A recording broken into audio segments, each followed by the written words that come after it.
Hello again, friends. The day is long and so is the winter. I shall continue, though in many places it may be spring. It is not here in Montreal, though the thaw has commenced and we're getting closer and closer to the exact weather that Anne Carson speaks of in our story time, which is the Glass Essay from Glass, Irony, and God. And we're now on the third part, if you're following, and I'm right in the middle of the section called Hero. So I'll just pick up right there.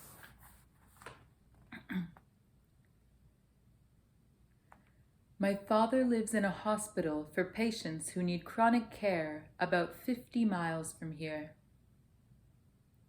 He suffers from a kind of dementia characterized by two sorts of pathological change first recorded in 1907 by Alois Alzheimer.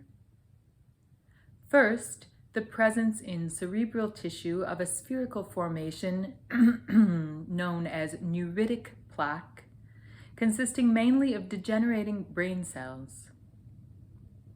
Second, neurofibrillary starlings in the cerebral cortex and in the hippocampus. There is no known cause or cure. Mother visits him by taxi once a week for the last 5 years. Marriage is for better or for worse, she says. This is the worse. So about an hour later, we are in the taxi shooting along empty country roads towards town. The April light is clear as an alarm. As we pass them, it gives a sudden sense of every object existing in space on its own shadow. I wish I could carry this clarity with me into the hospital where distinctions tend to flatten and coalesce. I wish I had been nicer to him before he got crazy. These are my two wishes. It is hard to find the beginning of dementia. I remember a night about 10 years ago when I was talking to him on the telephone. It was a Sunday night in winter. I heard his sentences filling up with fear. He would start a sentence about weather, lose his way, start another. It made me furious to hear him floundering. My tall, proud father, former World War II navigator. It made me merciless. I stood on the edge of the conversation, watching him thrash about for cues, offering none, and it came to me like a slow avalanche that he had no idea who he was talking to. Much colder today, I guess. His voice pressed into the silence and broke off, snow falling on it. There was a long pause while snow covered us both. Well, I won't keep you, he said with sudden, desperate cheer as if sighting land. I'll say good night now. I won't run up your bill. Goodbye. Goodbye. Goodbye. Who are you? I said into the dial tone. At the hospital, we passed down long pink halls through a door with a big window and a combination lock, 5, 25, 3, to the west wing for chronic care patients. Each wing has a name. The chronic wing is Our Golden Mile, although my mother prefers to call it The Last Lap. Father sits strapped in a chair which is tied to the wall in a room of other tied people tilting at various angles. My father tilts least. I am proud of him. Hi, Dad. How you doing? His face cracks open. It could be a grin or rage, and looking past me, he issues a stream of vehemence at the air. My mother lays her hand on his. "Hello, love," she says. He jerks his hand away. We sit. Sunlight flocks through the room.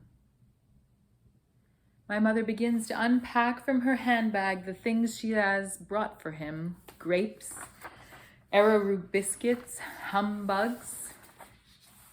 He is addressing strenuous remarks to someone in the air between us. He uses a language known only to himself, made of snarls and syllables and sudden wild appeals. Once in a while, some old formula floats up through the wash. "You don't say," or "Happy birthday to you." But no real sentence for more than 3 years now. I notice his front teeth are getting black.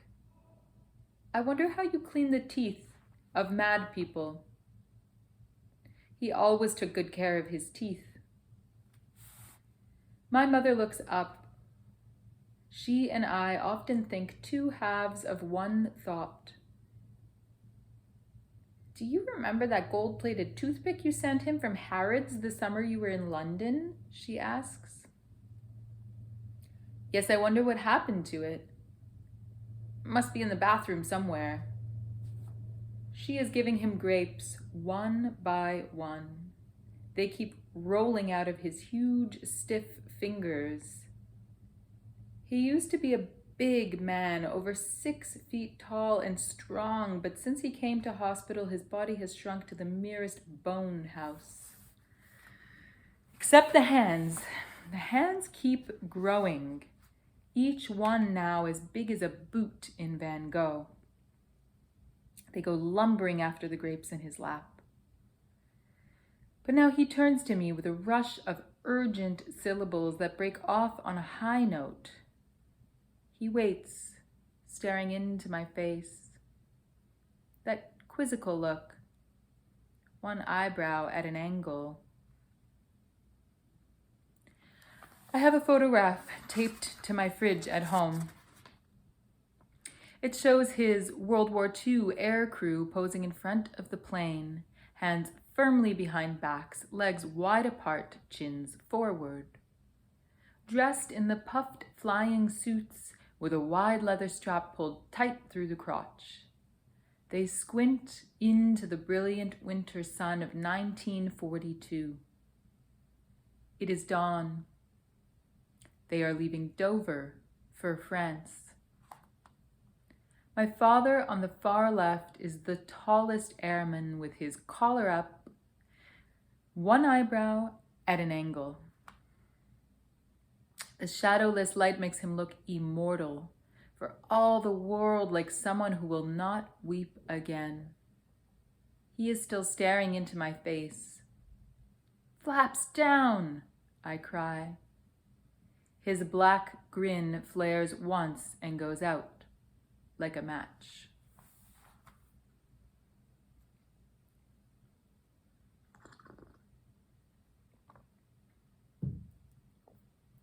Hot. Hot blue moonlight down the steep sky. I wake too fast from a cellar of hanged puppies with my eyes pouring into the dark, fumbling, and slowly consciousness replaces the bars. Dream tales and angry liquids swim back down to the middle of me.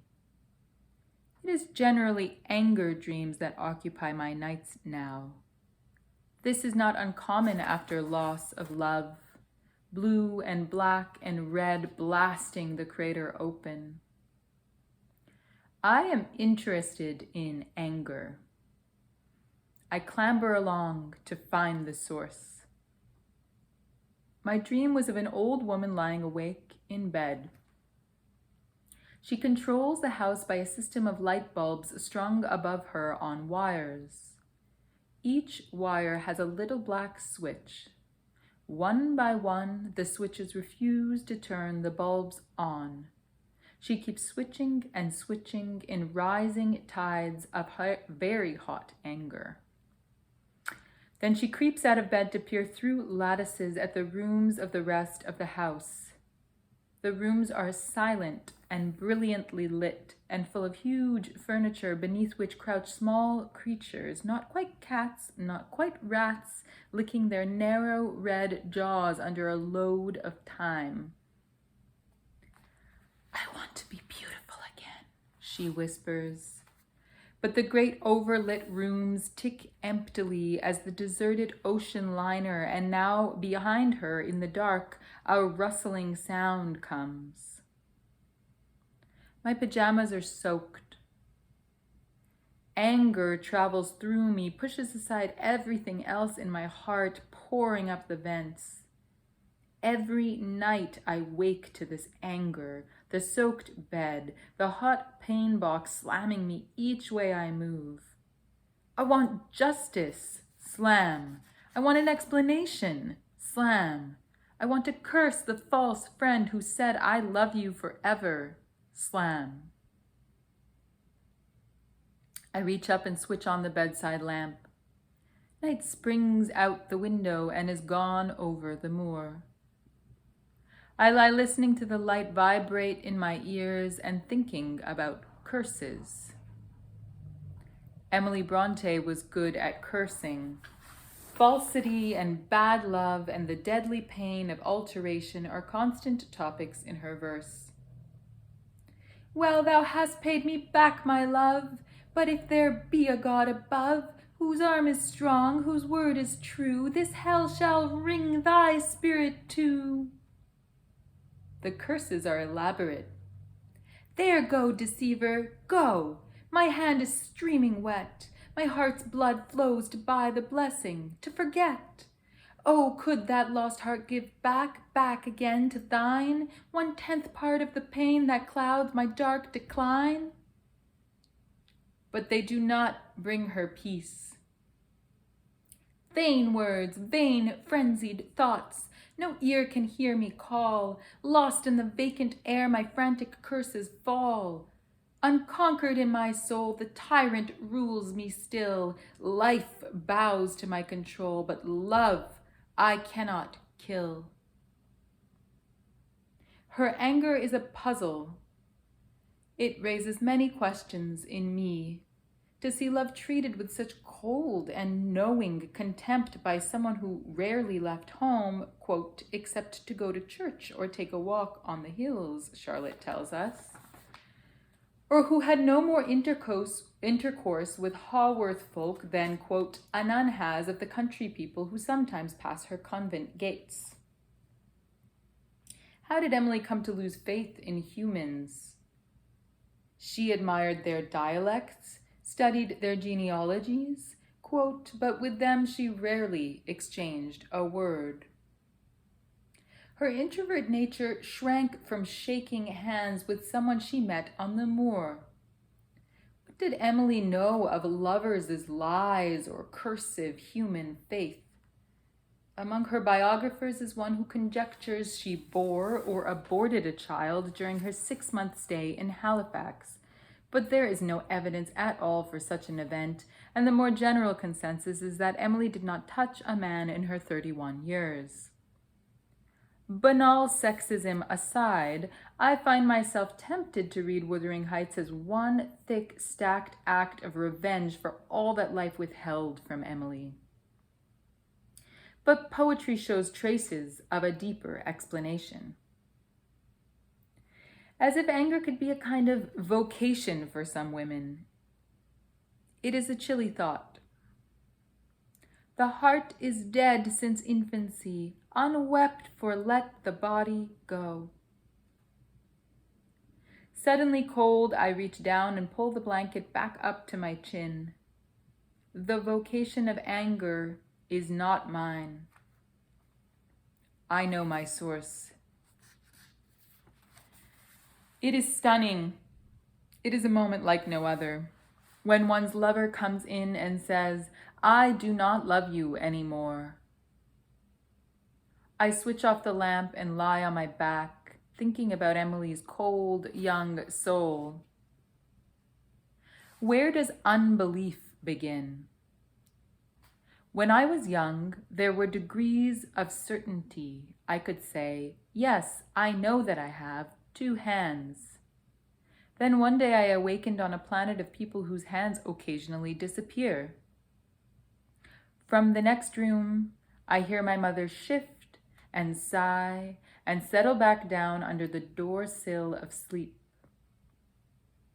Out the window, the moon is just a cold bit of silver gristle low on fading banks of sky. Our guests are darkly lodged, I whispered, gazing through the vault.